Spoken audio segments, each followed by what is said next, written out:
Welcome to Fort Worth 148's podcast, where we meet to discuss Masonic topics and strive to build value in the brotherhood. The opinions and statements of the participants do not represent any positions or stance of any Grand Lodge or Lodge and are solely the viewpoints of the participants.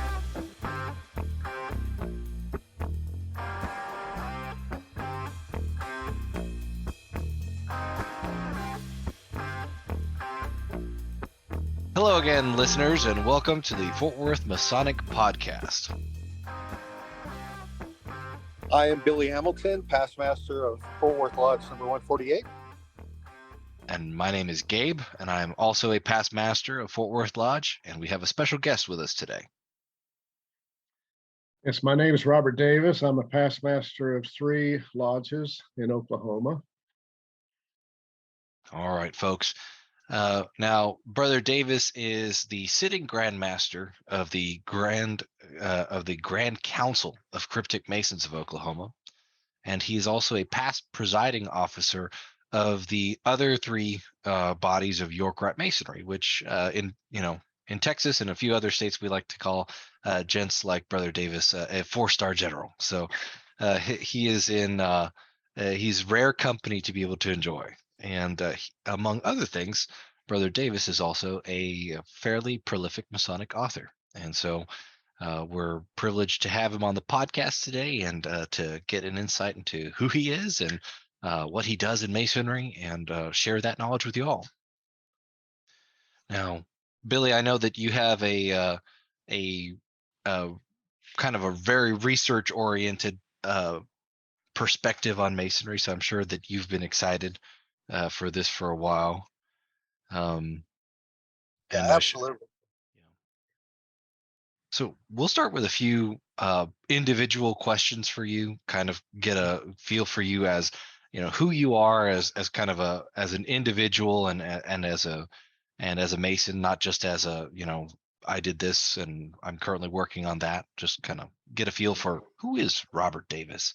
And we'll start with a non-Masonic question. Can you tell us about yourself outside of the lens of Masonry? Well, yes. First of all, I was born on a farm and ranch in northwest Oklahoma. I like to say that it wasn't the end of the world, but you could see it from where I lived. And it's known as shortgrass country. Billy knows about that. And I was born in the Masonic Hospital in a little town of Cherokee in 1948, and my father was a farmer and rancher, and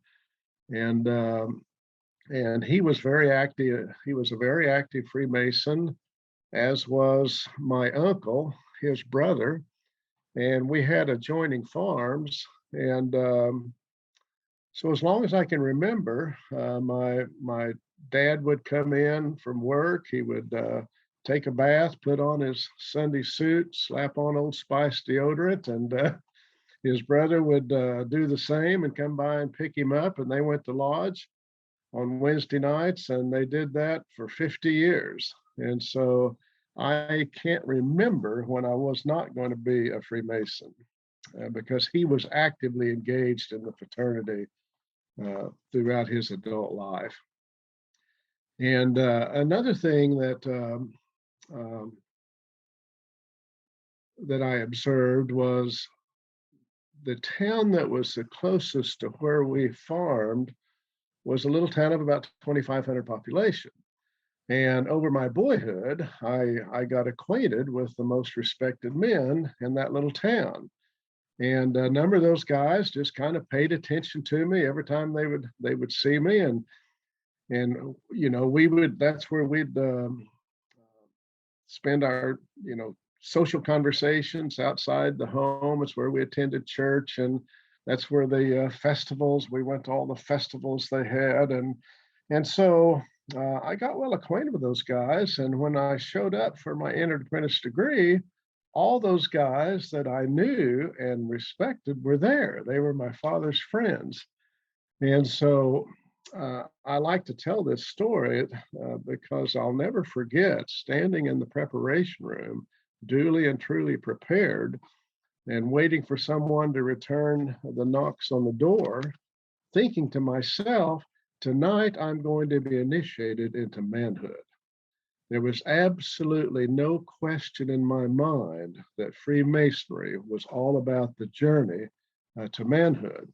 Now, I didn't have any idea where that journey would take me, but my first impression was that I wanted to grow up to be like those men that I knew and respected in my youth. And so I think just having that experience early on gave me an unusual immediate perspective of what Freemasonry was about.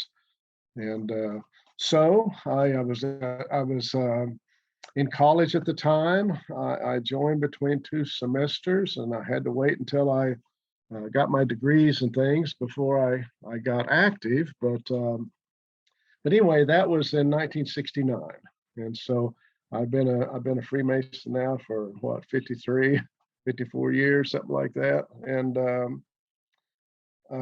I my education, I went to Oklahoma State University. It was the university that my brother graduated from veterinary medicine from. It was the university my sister graduated in music from. So I guess it was just kind of the university that was a part of our family. And I got my bachelor's degree in agricultural economics. And I decided to go ahead and continue my education with a master's degree, and I was awarded a graduate research assistantship in the area of econometrics and rural and regional economic development. And so I ended up getting a master's degree in economics, concentrating on econometrics, macroeconomics, and economics of the public sector. And so I can tell you another thing about my youth is that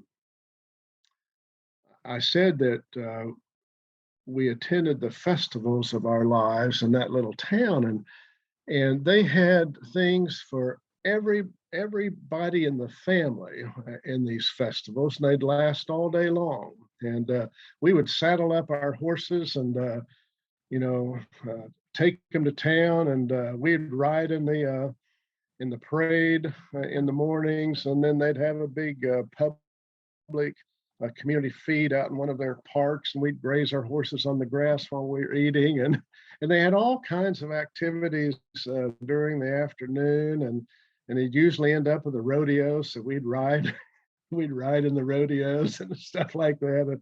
But I it was so well organized. I was always curious how that could happen.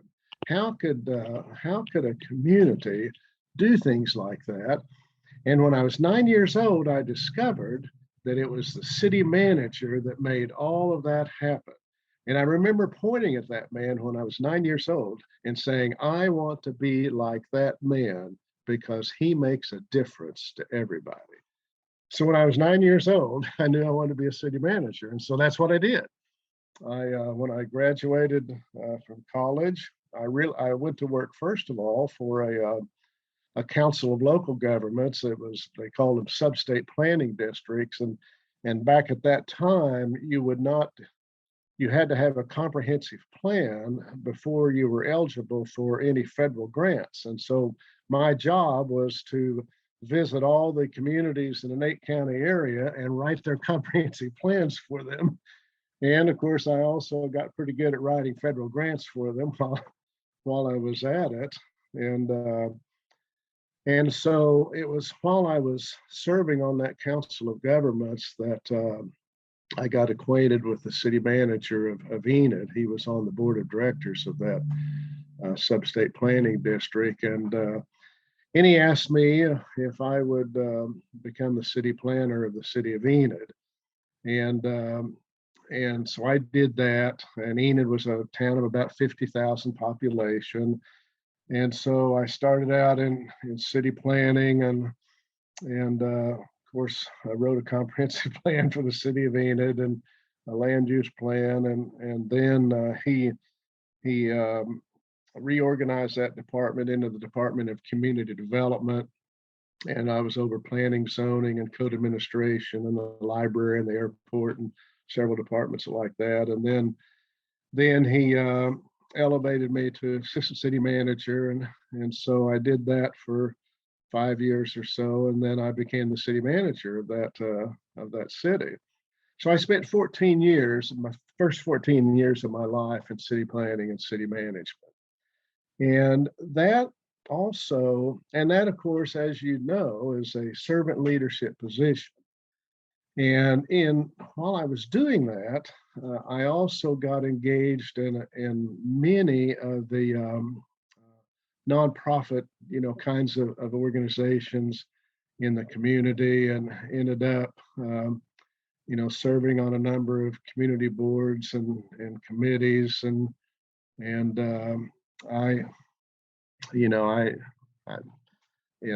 United Way, Chamber of Commerce, Community Industrial Foundations, Economic Development Organizations, civic clubs, Arts and Humanities Council. I even organized a youth arts group, and I was in childhood literacy organizations and civic clubs, arts and humanities councils, and just worked for the mentally handicapped group home board, and I had several, and I also had several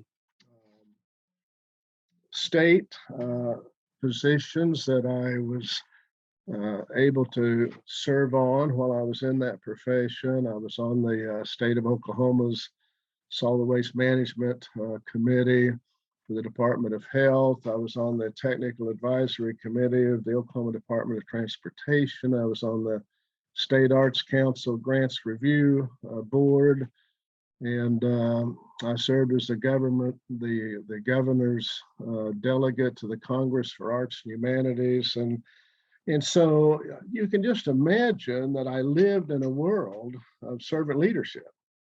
And so I've never had a job that wasn't a job that was engaged in service in that way. And in 1986, I just happened to be active in the Guthrie Scottish Rite.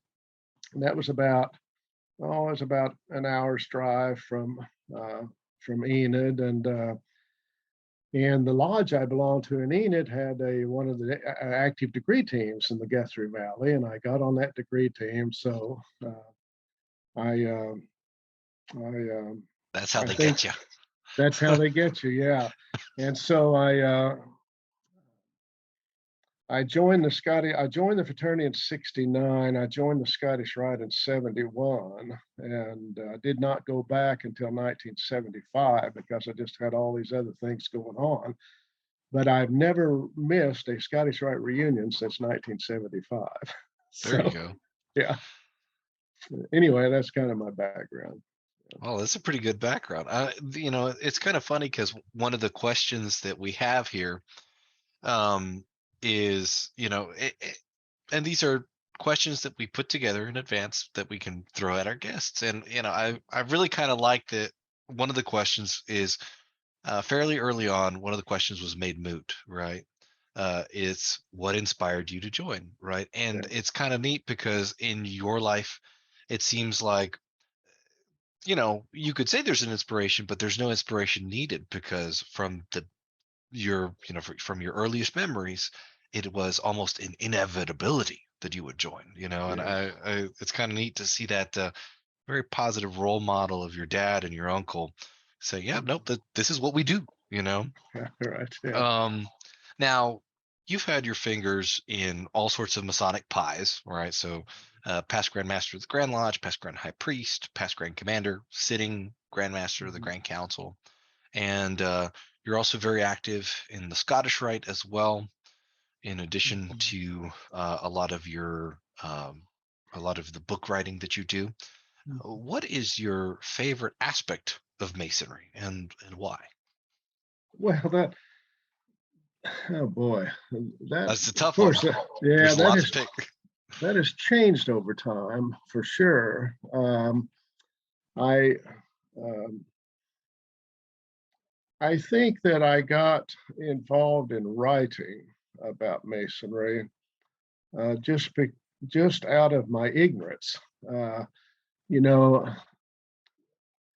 when I became a Mason, you know, one of the first things that I was curious about was just the history of Freemasonry. Where did it come from? How old was it?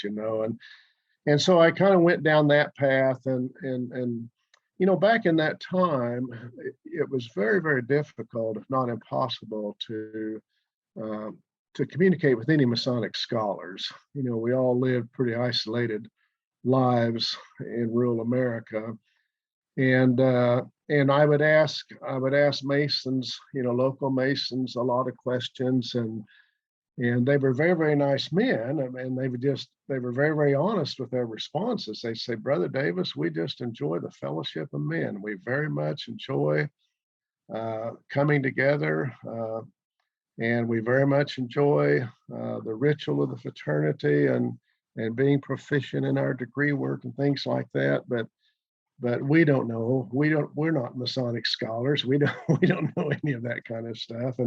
And so I discovered that uh, at that time, if you wanted to learn about Masonry, you just had to do it on your own. And so I just started reading a lot of the 19th and 20th century books that were published about Freemasonry, and kind of became comfortable with the history. And then I really got curious about the language of the ritual. Where did it come from? Who were the primary authors? How old was it? How did it evolve? And again, I couldn't find anybody that really knew the answers to that. So I just started going down a path of researching that myself. And I discovered the Masonic Library in Cedar Rapids, Iowa, which in my opinion is the most significant Masonic library in the United States. I mean, we're talking about a library that's 4 stories, and they just had everything. And so I made a sojourn to Iowa on 2 separate occasions, and I spent a week on both occasions just researching in the Cedar Rapids Library and just taking notes, making Xerox copies of everything. And they had all of the ritual exposés, English ritual exposés. They had everything you needed. And so I kept just writing these essays to myself as I would learn. And I discovered one day that, these essays, they sure would organize themselves into a book quite nicely. I could see how these essays could just become chapters as my research evolved. And so I actually wrote the Mason's Words probably 15 years before I published it, because I was afraid that if you were going to publish ritual language, you know, you could be brought up on Masonic charges for exposing the secrets of Freemasonry. And I remember talking to luminaries like Brent Morris and Art DeHoyos and Rex Hutchins, and they would say, "Bob, it's not a violation of your obligations if you cite an exposure that somebody else has written." And I still had a hard time accepting that. But an interesting thing happened in that 15-year period, and that was the internet. All of a sudden, you could find all the rituals of Freemasonry on the World Wide Web, and Grand Lodge officers and the authorities of Freemasonry discovered that too. And there was kind of a transition that took place where everybody kind of decided that the things that we used to call the secrets of Freemasonry are really no longer secret because they've been exposed everywhere. And so that's when I decided to go ahead and publish the book, The Mason's Words, and it turned out to be it was really well received. And I'm not saying it's the definitive work, but it gives a really nice structure of the history and evolution from the Scottish operative lodges through English Freemasonry and how that came to the colonies and how that spread westward through the traveling lectures and that sort of thing. And so that was the inspiration for that book.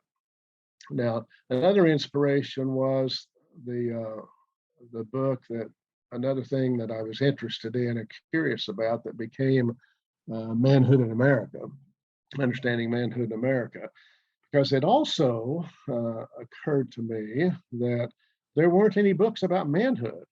You know, when I'd go to libraries, there were all kinds of books on women's studies, and about the only books that you could find in libraries that related to men would be, you know, gay issues and that sort of thing. And it just kind of occurred to me, how do men know anything about manhood? I mean, there's no defining moment in a man's life when he knows that he's become a man. And to me, there was a clear distinction between males and females in that regard, because with women, you know, they go through the menses cycle, and you know, their body changes in physical appearance. It's a very emotional and dramatic part of their young life. They inherently take on a degree of accountability and responsibility for their gender, because they know they can have babies, and you can see the physical changes in their bodies, but none of that happens to men. There's no defining moment for men when they can say, I'm a man. And so that kind of led me into the same kind of research journey on what is a man, what is manhood about, how do you define manhood? And that's when I discovered that Freemasonry is not only the journey to manhood, but it's actually the journey to the mature masculine. And of course, even more specifically, a journey to the mature masculine soul. And so I think, again, out of my ignorance, I ended up writing a book on understanding manhood, just as a way to inspire men to think about being men and what it means to be a man. And what are the guideposts for manhood that can lead you to become a respected man? And so that's kind of what led me to that book, and that was actually the first book I published before the Mason's Words. And so I think um, that's just how I have educated myself. Now, in recent years, you know, we got podcasts going all the time. You know, esoteric Masons have discovered each other on the World Wide Web, and now we're connected with our specific interest groups, and so it's much easier than it used to be. But so that's kind of, and then the other thing that happened to me was, you know, in the Blue Line, the craft degrees, in the Scottish Rite degrees, and in the York Rite degrees, we're dealing with archaic language, and we're dealing with a structure of words that we no longer use in our vocabulary. And I felt like that there must have been a disconnect between the ancient teachings of the fraternity and how they are applied to contemporary men.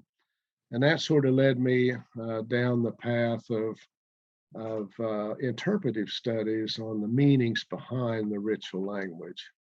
And then I made a couple of other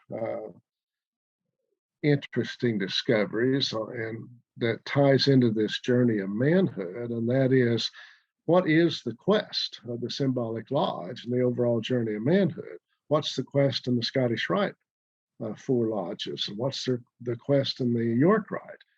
And I think it is very important that men understand that Freemasonry and the ritual instruction Freemasonry takes them on a quest, and it's nothing less than the hero's journey.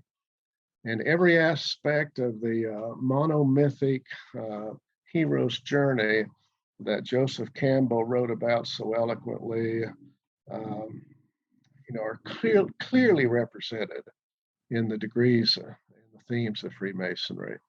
And so that kind of led me to write a book on the journey of the Elu to enlightenment, going through the four quests of the Scottish Rite, and then also what did the York Rite degrees contribute to the quest themes. And so that's how I ended up becoming an author, I guess. I love that. That's a kind of a amazing sort of way to approach that. Hey, I didn't understand it, so I learned it, and here's my notes. It's Exactly. kind of a great, very practical way. Yeah. It's a very practical approach to authorship, and I really like that. One of the things that you said that's kind of sticking with me right now is that you were there in the preparation room, and you knew that in that moment, this is how I become a man, right? It's that you were in that liminal space, right? Mhm. That you're about to experience that initiation into manhood. And it's something that we've talked about on the podcast, actually.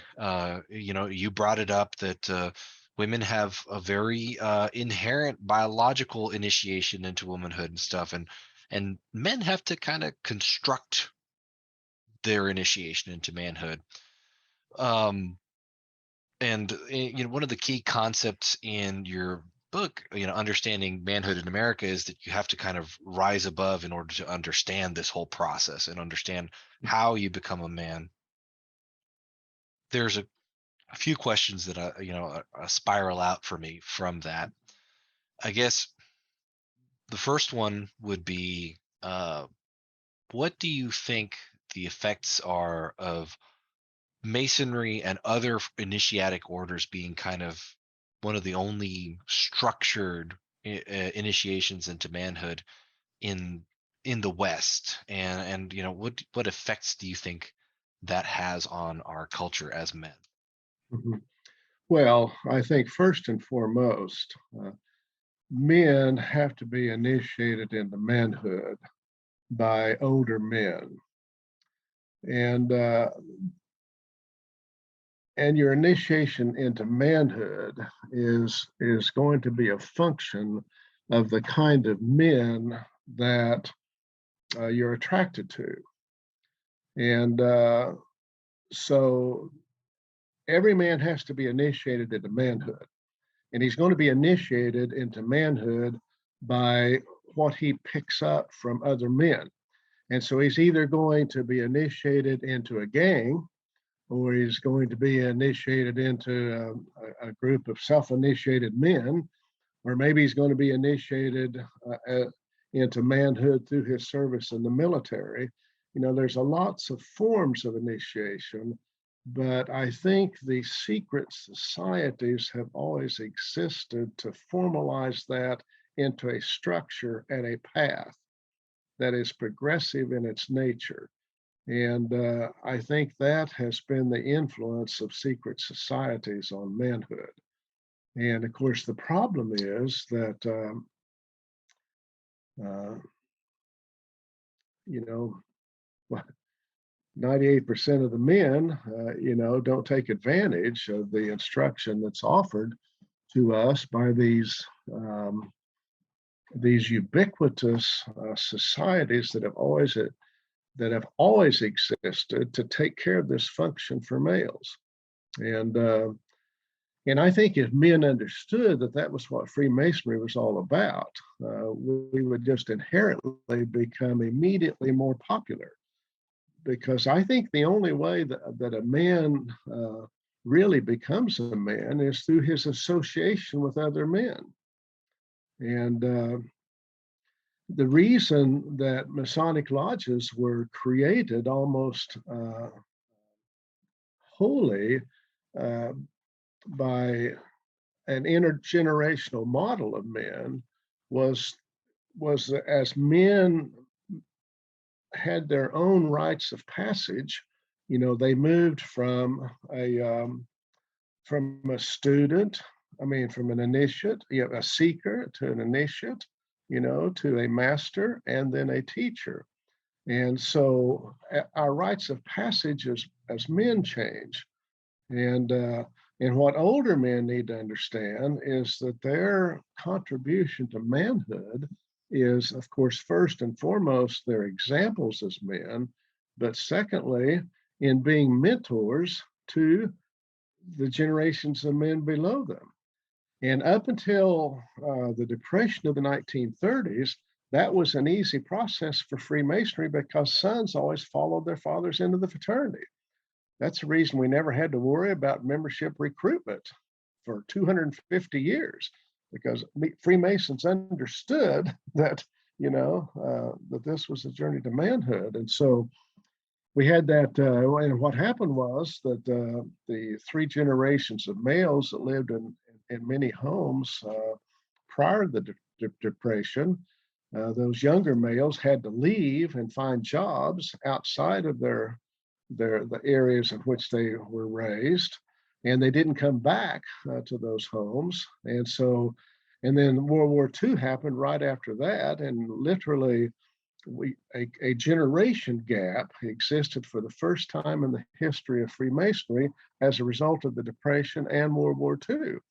And the baby boomers did not follow their fathers into the fraternity, and the men in the 20th century quit talking about Freemasonry as a result of World War II because they were afraid communism would infiltrate American institutions. And so they were told to board up their windows and not say anything to the outside world, because of that fear. And so we just kind of became a quiet fraternity that no longer had a public presence, and we lost touch. We lost touch with men. Now we're getting that back, fortunately, but I'm just saying that's a part of our history. I think especially a lot of younger guys, guys my age and below, I'm considered to be kind of on the younger end of millennials, right? So I was born in 1991, and so I'm at the tail end of what's considered millennial. And now we've got these Generation Z, men, and Generation Alpha. Well, they're going to become adults soon, and so I think a lot of younger men are looking towards maybe institutions that their parents didn't look at, right? And they say, oh, hey, like this, once that it kind of clicks that, hey, maybe this is a path to manhood. I think a lot of younger guys do see masonry as kind of a viable way of becoming a man.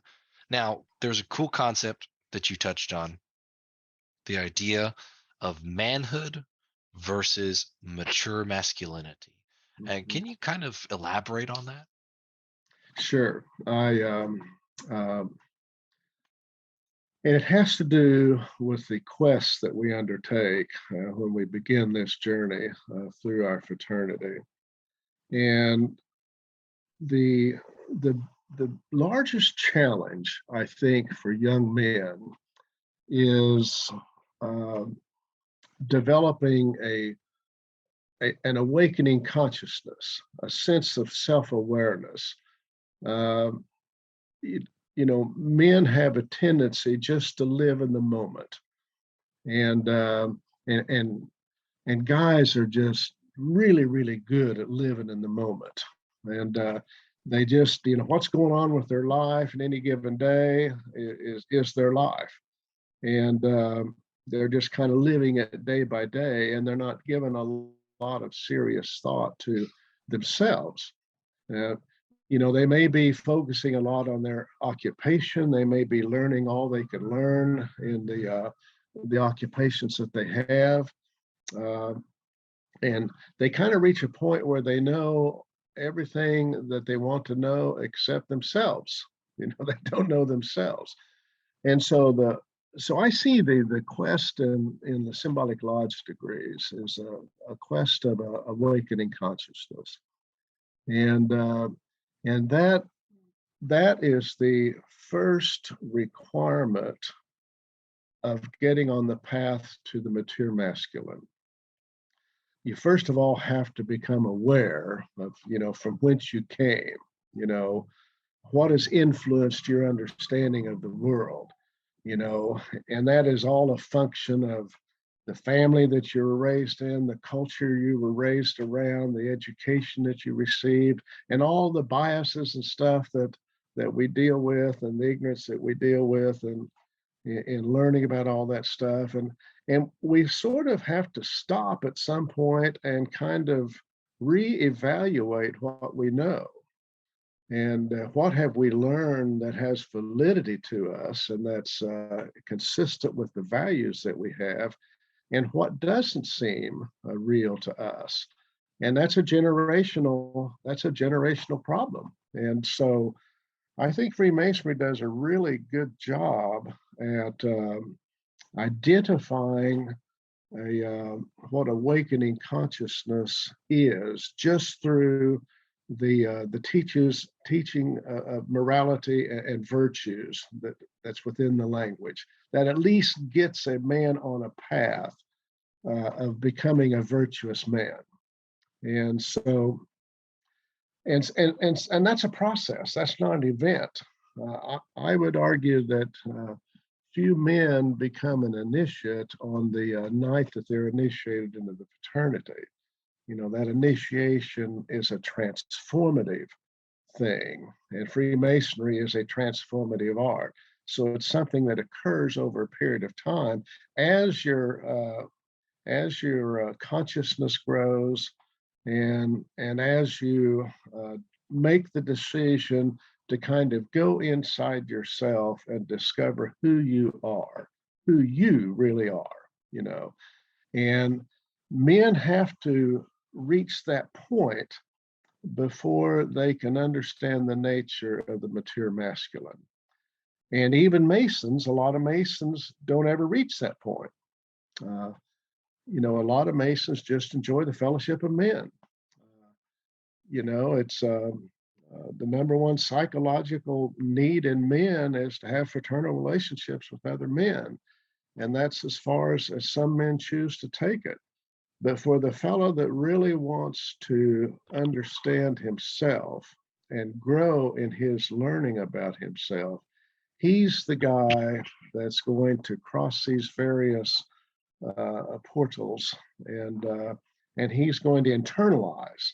He's going to internalize those teachings, and once he starts internalizing the teachings, and then consciously applying them to his life, that's when he takes on the journey of mature masculinity. And the more that he gets in touch with his highest nature, that sense of spirituality that exists within himself, the more he gets in touch with that, the more he is driven to understand that the quest is really to discover the mature masculine soul, and my mature masculine soul. And so everything from that point forward, relates to how I nurture my soul in my application of life. And as long as I stay focused on nurturing the highest nature within myself, then I'm going to become transformed as a better human being, a better man, and everything that encompasses that. So it's a journey. So part of that journey, you discuss in understanding manhood in America, right? And then another major component of that journey you describe in the journey of Elu, of the Elu to enlightenment, right? Where we look at this more classical hero's journey and how it applies to the self and manhood and stuff. What are the major differences you would say in the way that we approach to the that journey of self-discovery within the craft lodge versus how we approach that journey of self-discovery in the Scottish Rite and in the further bodies of the York Rite? How what's our difference in game plan here? Sure. Well, I think the quest of the Blue Lodge is um, is awakening consciousness, and a part of that awakening consciousness is very dramatically represented to us in the drama section of the Master Mason degree, where we encounter these ruffians. And it's easy to think of the ruffians as somebody else. It's the old fairy tale story where, a good man, gets unjustly murdered, and eventually, the ruffians get caught and they're brought to justice. And so it ends like every other fairy tale's ever end. The good guy wins in the end. He kind of becomes our martyred hero. But the real lesson there that we have to take from the third degree is that we're dealing with the ruffians within ourselves, and every one of us have them. And so we have to identify what those ruffians are. And so the quest of the Lodge perfection, the degrees of the Lodge perfection, is the quest of self-discovery. And that's the reason we don't bring the ruffians to justice until the 9th and 10th degrees. The authors of the Scottish Rite felt like that we need to spend some time getting acquainted with the ruffians within ourselves. And so each of the degrees from the 4th through the 9th and 10th represent a different ruffian element. And it has to do with our passions, our prejudices, our ability to judge people on the merest of pretenses, our ability to judge people too quickly, our inadequate understanding of things, our lazy approaches to learning. I mean, there's many, many, many ruffians, and we all have them. And if we can't identify them, then we can't address them. And so it's really, really important that we understand we come to understand the worst nature of ourselves, sort of the secrets that we have within that we're kind of embarrassed about and sharing with other people. And because once we identify those, then we can bring them to justice. And the teachings of Freemasonry allow us a chance to release ourselves from our baggage from the past. The preparation room is the first portal to do that. We can leave the baggage of our past in the preparation room, and as we begin our journey, we can store them in the pillars in the Fellowcraft degree. We don't want to repress them, but we may want to just simply store them until we reach a point in our lives where we can deal with them as more mature individuals. We can look at them from a more objective point of view. So we can go back and revisit those ruffians, and then we can deal with them when we've developed the internal skills to do that. And but the important thing is that at some point in time, we need to put the ruffians behind us in our life, while understanding that they have a way of resurfacing, all the time, and they always will. But as long as we recognize that, then we can deal with them. They no longer control how we think about things and how we act on things. And so the quest in the Lodge perfection is this quest to self-discovery. And we discover this thing called the lost word, the thing that we lost in the degrees of the symbolic lodge, and we discover that whatever that is has to be found in the caverns of our own consciousness.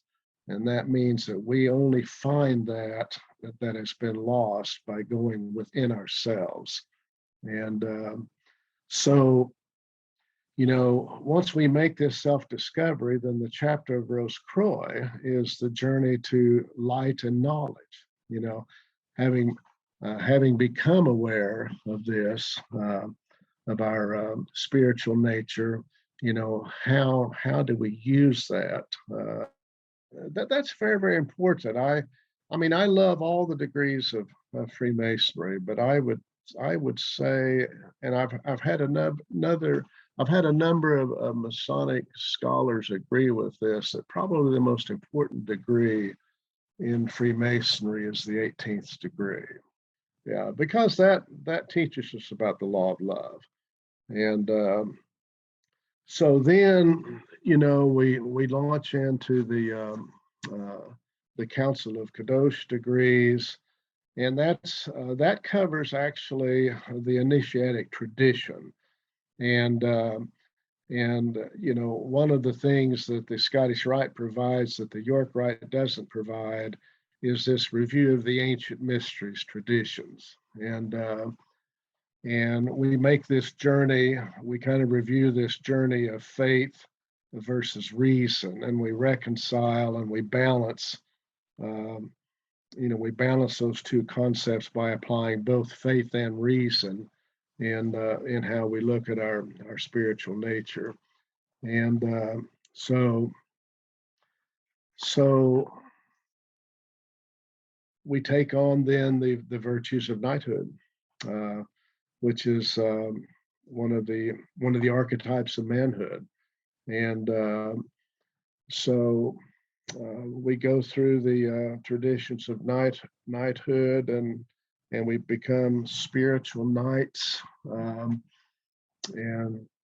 then the quest of the consistory is the quest of self-examination and empowerment. And so we always have an opportunity to review that long, hard path of self-examination that we have to maintain in our consciousness throughout our life, and so that we focus on what truth is and what truth means to us, and to ensure that we will live a life of truth that incorporates love. And so then in the 32nd degree, we go forth in the world to conquer. So, I mean, it's really worthwhile that people understand the elements of this journey, and all of those elements are extraordinarily important, and all of them together is what transforms us into better men, and hopefully makes us as older men exemplars that younger men want to follow. I never forgot how important those older men were to my young life, and that I wanted to grow up and to be like them. And I hope and pray that somebody out there wants to grow up and be like me, because I can be the same exemplar those guys were to me when I was young. And that's the nature of manhood. Yeah. I love that. Now, one of the things that you mentioned that I think every Mason who's at least paying attention to the ritual kind of will pick up on is that a lot of the language that we use in our initiatory rituals is from a certain period of time, right? And depending on which rituals you're talking about and which bodies you're using, it might be from a different period of time or from an older period of time. But at some point, it seems like, in the Masons' words, you document the evolution of our ritual in the United States and how it's changed and evolved and grown. And it seems like at some point we put a pin in it. We said, this is kind of where we stop, right? This is as modern as we're going to let the language get. And obviously now, in different jurisdictions, the Grand Lodges and the Grand Bodies have prerogative as to changing the ritual, and they can make updates to it as, via, at least in the state of Texas, that gets proposed to the Grand West. There's debate, and we'll vote yay or nay on a resolution to add a line to the ritual or change a word or whatever. But it seems like there is like a little slice of a period of time. Do you think that this makes ritual less accessible or more accessible? Does it make it more special, or does it have any effects on the mind as we thrust a guy through the initiatory experience? Does the not the archaicness, but I guess there's a word for it, but the sense of the language being out of time, does that Mhm. have any effect on a man, more or less, or good or positive, or good or negative? Yeah. Well, that depends on, I think it depends on the kind of mentorship that each man has. I think it's very, very important that uh, that we do not do anything with the ritual language of the fraternity. We just have to understand that the authors of the Masonic rituals uh, knew what they had in their hands, and they knew that the real teachings of the fraternity had to be hidden from the profane world. And because they knew that the rituals were going to be exposed in every generation of men. And so the genius of their art was that they hid everything beneath the words. And the young man is told that in the preparation room before he even becomes, you know, an entered apprentice. That Freemasonry is a what, I don't remember exact words, but Freemasonry is a school of allegory, veiled in symbols and represent, or veiled in hieroglyphics and represented by symbols or something like that. But he's told that in the very beginning. So the fact is that everything in the ritual language is allegorical. In other words, everything in the ritual language is hidden. And so we have to discover what that is. And the problem with changing the ritual, the problem with updating the ritual, if you don't know that the allegories are there and you change something, you may actually destroy a very, very important allegory. And so it's so my thinking is that we don't update the fraternity by changing the ritual language.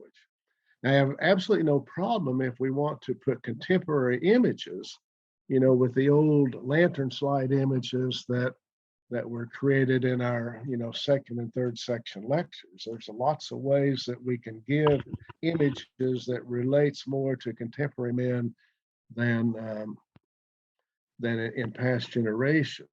But the language has to be protected. Well, and that makes sense to me because when you have language that is a bit archaic, not used in the common parlance, it forces you to think a little bit more about what it means. Right? You can't just take it at face value. You actually have to take time to parse it, and get a better understanding of it. Yes, and one thing we're doing in Oklahoma this year is we're doing the middle chamber program that was created by the Grand Lodge of North Carolina some 7 years ago, and that is and that's one reason I wrote the latest book I wrote was In Search of Light. I wanted to focus on an interpretation of the allegories and symbolism that's within the craft rituals.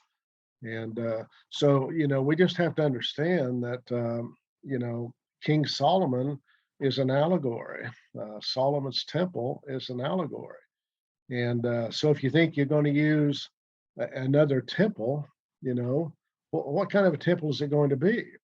If you think you're going to change the historical characters that are represented in the degrees, what are those characters going to be when those original characters represented an allegorical story themselves? And just everything you encounter as you go through the degrees, everything you encounter is a new allegory. And so if you don't understand the allegories, at least don't do anything to take them from us. Because especially, I think, the millennial generation of men and the generation following them, they're learning about Freemasonry around the World Wide Web. And they are interested in the hidden mysteries of Freemasonry. They want to be on a quest, and so we need to make sure that quest is available to them in the same way it was available to us. And we have such a better understanding about all that now than we did just 2 generations ago, that this gives us the possibility to see a renaissance. I mean, as you know, we're at a real tipping point right now in Freemasonry. And, the bad news is that the young men, that the fraternity may die during the lifetime of the young men that are joining it today. It's just because our membership decline has become so pronounced that we can reach a point where we cannot recreate ourselves. And so we're on this race between our own demise and our own renaissance. And we have a greater opportunity to see the renaissance as we do to see our own demise. But we won't see the renaissance unless we make some fundamental changes and to our fraternity, and those changes have to be led by our knowledge of what Freemasonry is about. Now, in order to enact that renaissance, in your opinion, right, and this is, and for our listeners, right, one of the things that we have kind of heard, in the past, hey, you guys are, brothers of the local lodge. Now we're past masters, right? But we're, the podcast hosts themselves are used to more local management, right? More, we're experimenting in the sandbox. But you've actually been there, and you've actually led the state bodies, and so you have a lot of boots on the ground experience, right? And so when Brother Davis, talks about this, he's coming from a real place of understanding, having been there and done that. So with that preface, in your opinion, in order to kind of kickstart that renaissance, to be the catalyst for the renaissance of Masonry, what are the steps that we need to be working towards or taking immediately? Either, I guess our 1 year, 3 year, 5 year, 10-year type goals. What are we looking to do? Well, it's two things we have to focus on, of course, and one of them is we are going to have to focus on our survivability. We cannot deny that the long-term downward trend in membership is something that is going to take a real serious toll on the current structure of Freemasonry. I would say that in most grand jurisdictions, we will probably lose 40% of our lodges in the next decade. And I say that because every jurisdiction is primarily rural in nature. I mean, even New York, we think of New York, we think of New York City, but the rest of New York is rural. Pennsylvania has Pittsburgh and Philadelphia, and the rest of the state's rural. Oklahoma has Tulsa and Oklahoma City, and the rest of the state's rural. Texas has Dallas and Houston, So it's going to be very, very difficult for these small rural lodges to survive just because of the outmigration from those small communities. There's just not a pool of men like there once was. So one strategy towards survivability is we have to come to the understanding that we're going to lose lodges. And so what we need to try to do is end up with one active, viable lodge at every county of our state if possible. And if we can't make that happen at a county level, let's do it at a district level. One thing we know for sure that young men will travel longer to experience Freemasonry than the older generations men would. They didn't have to travel. Now they can't imagine travel 15 miles down the road to consolidate with another lodge. But lodge consolidation is an important strategy, and we need to pay attention to it. Uh, Grand lodges have to pay attention to it, because if lodges don't consolidate and they just end up dying, and the last man there just turns out the light, then the Grand Lodge inherits the properties, and they're all run down properties, and the Grand Lodge can't take on the liability of dying lodges. And so we've got to all develop an understanding that we're not going to have as many lodges as we once had. So let's make the best of the best lodges that we have moving forward. Now, another strategy is we need to replace lodges that are lost. And so we need to consider the model that's followed in almost every other Grand Lodge in the world. And that model is that every lodge is small in member numbers.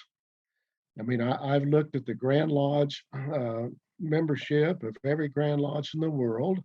I've looked at the number of lodges in every Grand Lodge in the world, and the average number of members is between 25 and 50. And so the European model is, you should create as many lodges as you want to create, and all of those lodges should be created as affinity lodges. They should exist for like-minded men who have things in common outside of Freemasonry, so that their discussions have relevance, their social conversations have relevancy, just because they're in the same general occupations or whatever. And so, we need to have lodges of people in law enforcement, lodges of people in the emergency medical professions, lodges of people in the professions, lodges of people who are contractors or in the building trades. They need to be lodges that are small and manageable, so that the participation rate is, of course, much higher, because everybody has things in common outside of the fraternity. So the creation of new lodges is I think it's a key strategy that all Grand Lodges are going to have to start looking at. It's easier to create a new lodge than it is to change the culture of an existing one.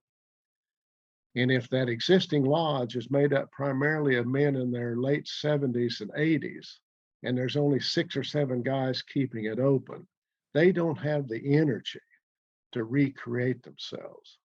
And so, so one strategy is we just have to make it easier to establish new lodges. And I realize those new lodges are probably going to occur more in the regional economic centers. But again, if we could just keep one active, viable lodge in every county, and focus our attention there, then we can continue to grow Masonry in those areas. So that's the stuff you have to think about, I think, when you're doing Grand Lodge stuff. And Grand Lodges aren't thinking about that, incidentally. So they need to start thinking about it. Yeah. So just like the general population, then, we're going to see a trend of Masonry urbanizing, right? Mm-hmm. What are the pitfalls or concerns or challenges that you think we'll see as a fraternity as the fraternity urbanizes? Well, my dream is, my vision is that the Masonic experience will be so unique and so eccentric that men cannot experience it in any other aspect of their life. Because if we can't just become a charitable organization, because there's all kinds of charitable organizations out there, and almost all of them do a much better job than we do. We'll never be able to compete, with charitable organizations. We're not a civic club, we're a fraternity. And so being a fraternity has to be something that feels different and looks different than any other organization that a man might become a part of. And so we have to focus on being a fraternity, and therefore everything that we do has to be of the highest quality that we can make it. And so, we not only have to have a high quality lodge experience, we have to have a high quality of social experiences as men in the lodge, you know, doing things socially together.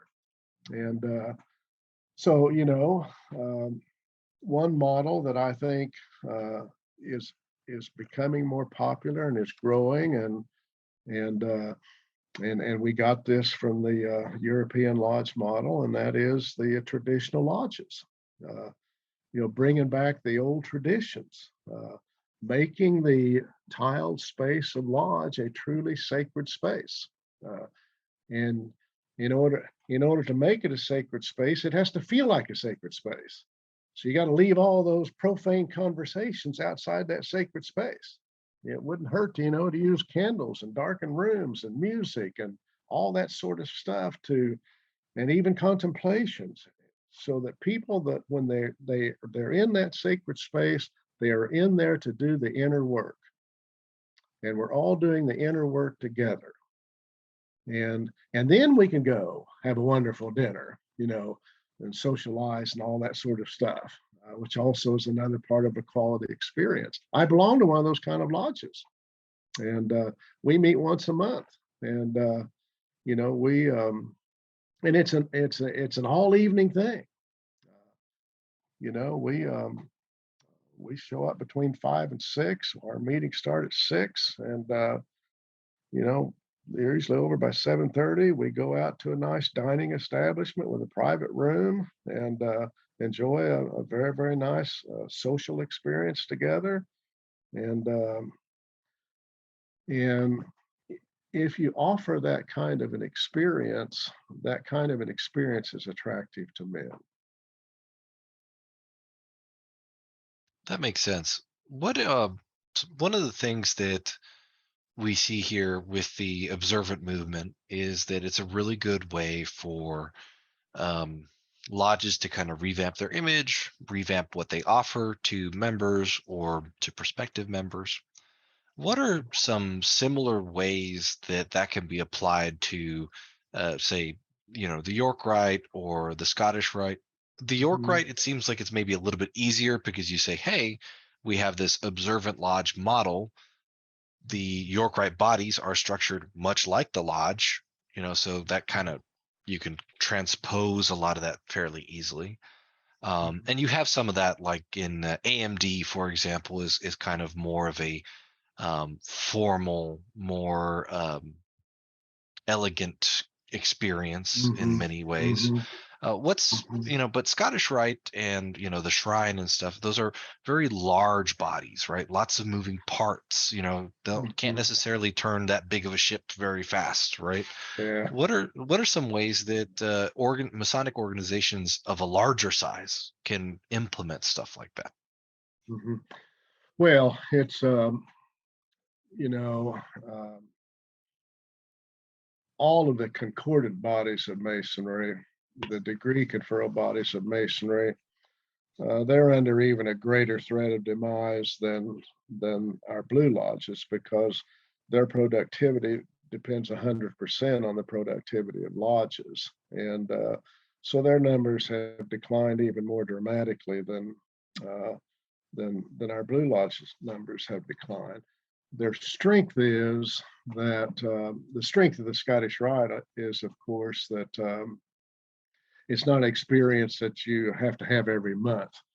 You can actually go on these weekend journeys, and you can participate in the degrees of the Scottish Rite over a period of a few weekends, and you can get the lessons of all the degrees, and that may be enough from a Scottish Rite point of view. You can have social gatherings of Scottish Rite men, but it's not as significant to do that as it is in the Blue Lodges, because it's not local. The Scottish Rite, I don't believe, can survive unless unless it makes the commitment to confer enough of their degrees, its degrees, to satisfy the four quests and themes that we talked about earlier. I have a real fear that those valleys that only confer the 5 obligatory degrees will not be long for the world. But on the other hand, I think the Scottish Rite is clearly the University of Freemasonry, and as long as everybody understands that the philosophy of Freemasonry is in the Scottish Rite, then they just have to make sure that they don't default to becoming a charitable organization or just conferring the mandatory degrees and saying that's enough. And I'm not saying they have to confer all 29, but I would suggest they have to confer a minimum of 13 in order to keep the theme quests alive where they can be discussed. And I think most valleys can handle 13 degrees. I think most valleys can handle a lot more than that, because most of those degree teams come from lodges. And so, Do you have a specific, when you say 13 degrees, is that just total number of degrees, or do you have a specific 13 in well, mind? and of course, 5 of them are the obligatory 5. Sure. And I think that the 4th and the 14th are 2 of those 5, and both of those are Lodge of Perfection degrees. I think it's really important to pick up at least 2 more of the Lodge of Perfection degrees in addition to the 4th and 14th, so you can kind of talk about the theme of self-discovery and the ruffian elements, that are in those degrees. And I don't think it makes a lot of difference which 2 of those degrees you confer. But I do think that the 9th and 10th is very, very important if you're a Scottish Rite Mason, because that's when you deal with that. So you got to do, and the 9th and 10th can go together as one. Yeah.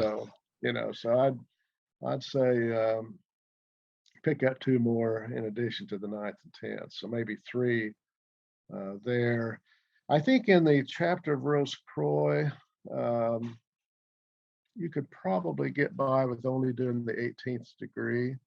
But in the Council of Kadosh, there's a wealth of stuff in the council. Oh my gosh, yes. And the ancient mystery traditions, I mean, the 23rd to the 27th degree or 26 degrees are ancient mystery degrees. You just got to do one of those for sure. So you can talk about the ancient mystery tradition. You can talk about where the initiatic tradition came from. And, the 27th degree is the alchemical degree. I always felt like that's an important degree to do. The knighthood degrees, 28th, 29th, and 30th. You're already doing the 30th. I would pick up 1 more of those, either the 28th or the 29th. And I think the 31st is necessary. So I don't know how many that comes out to, but I think it's around 13. So the 31st is really a very, very important degree because it is a self-examination degree. It really asks the difficult questions that we need to hear every time we meet and reflect on to make sure that that we have indeed transformed ourselves as better men, in the process of doing this. So, I think that would be good for the Scottish Rite. I agree with you. I think the York Rite's strength is its closest to the Blue Lodge degrees. It has the Mark Master tradition, and it's the only body in Freemasonry that offers the Mark Master tradition. It's a tradition that's still conferred by lodges in some countries. It's as you know, it's a degree for a fellowcraft Mason, and so it's a very, very important tradition to know about. They have the Roll Arch tradition. They have the Secret Vault tradition. They have the Knighthood tradition. And in the chapter and council degrees of the York Rite are both esoterically sound. And that's another way I evaluate Freemasonry. Are the degrees esoterically sound? In other words, are there allegories represented in those degrees? Is there hidden information in those degrees that we must discover for ourselves? And so the chapter and council, are critically important. The knighthood,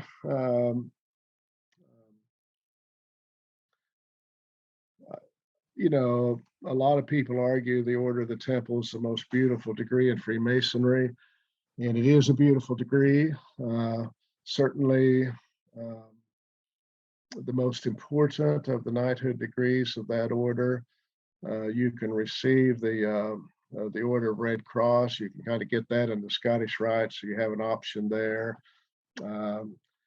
You can argue that the Knight of Malta was just thrown in there for some reason, and it wasn't really part of Masonry to begin with. But the 30th degree is our Knight Templar degree in the Scottish Rite.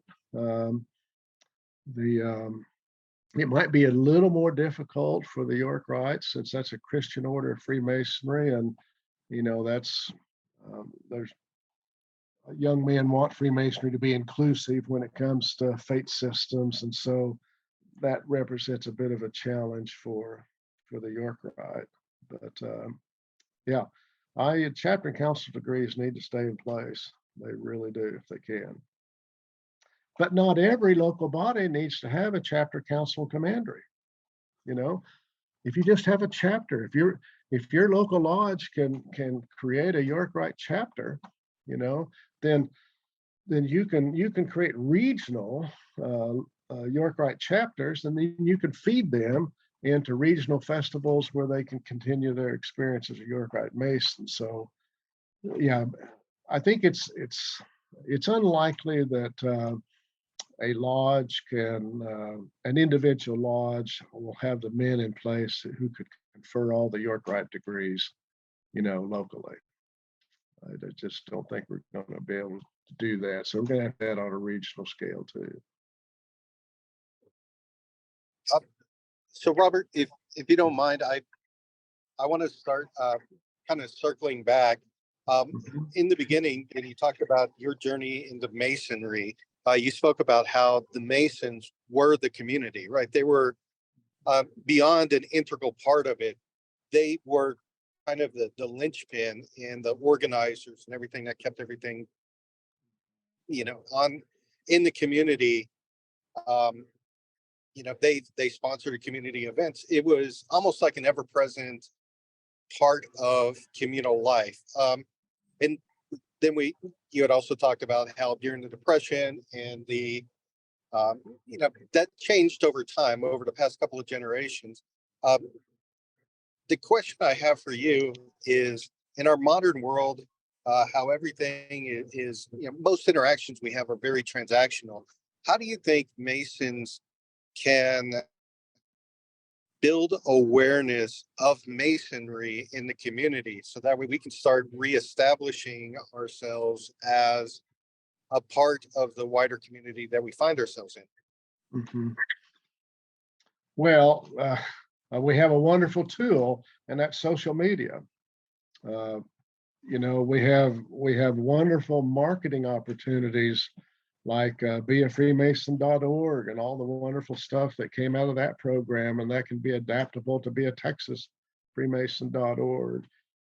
We have more and better tools than we ever have had to tell our story and to introduce compelling reasons why men may want to become a part of our organization.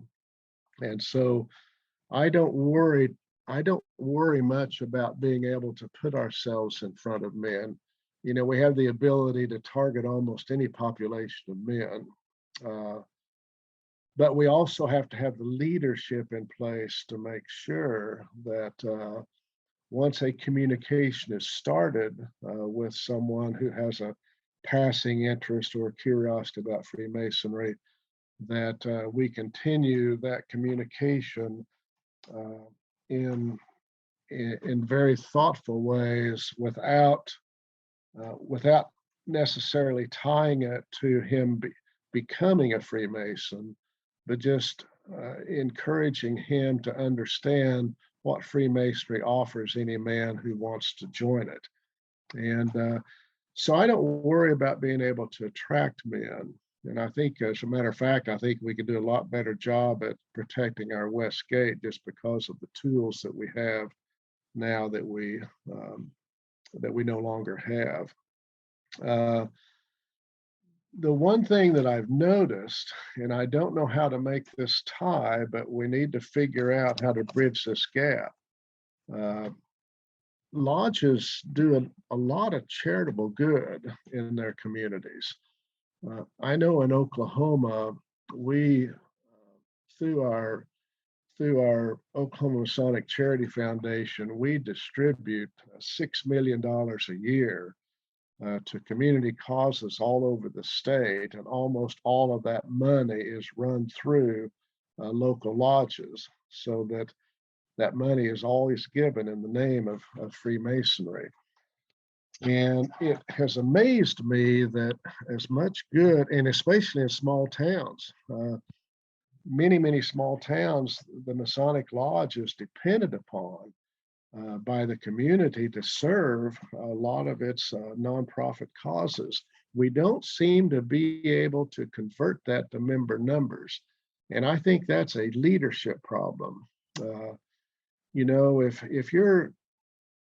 If we just go back to networking like men used to do in the fraternity, if we're serving good causes in a community, we should be discussing with some of the men that are involved in those causes the importance of representing their cause by becoming a member of the lodge. And we haven't been able to convert our charitable contributions into membership.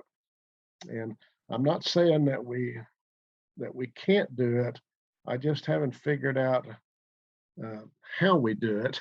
But I know that the only way it's going to be done is through networking. And part of our challenge is we have a leadership problem in our lodges that we've inherited over a long period of time. We have many men who become masters of lodges who have absolutely no other community experience. They don't have any other leadership experience. And so, maybe instead of trying to spend our time teaching them how to be leaders of lodges, maybe we should incorporate teaching them how to be leaders of men and leaders in the community. Because the thing that the lodges in the earliest part of the 20th century had that we seem to have lost is, they somehow were able to capture the respected men in their communities. And so we need to be focused on capturing the respected men, always need to be focused on capturing the respected men in our communities. And my thinking is that we're simply not talking to most of those men like we used to. Does that make sense? It does. Well, Brother Davis, we we don't want to keep you too much longer, but we really do appreciate you having come onto the podcast and joined us today. I understand your personal website is robertgdavis.net. That's correct, right? Yes. Okay. That's my books are available on that website. And also, I posted an awful lot of my blogs, just my essays about Freemasonry. And so I know I don't pay a lot of attention to that, but again, kind of the thing I've always done is just I've written reflections about my own thoughts about things concerning the fraternity, and I know that men must appreciate them, because I've heard from men who've thanked me for doing that. But and I know one of the questions you asked that you gave me was had to do with how you become inspired to write a book or something like that.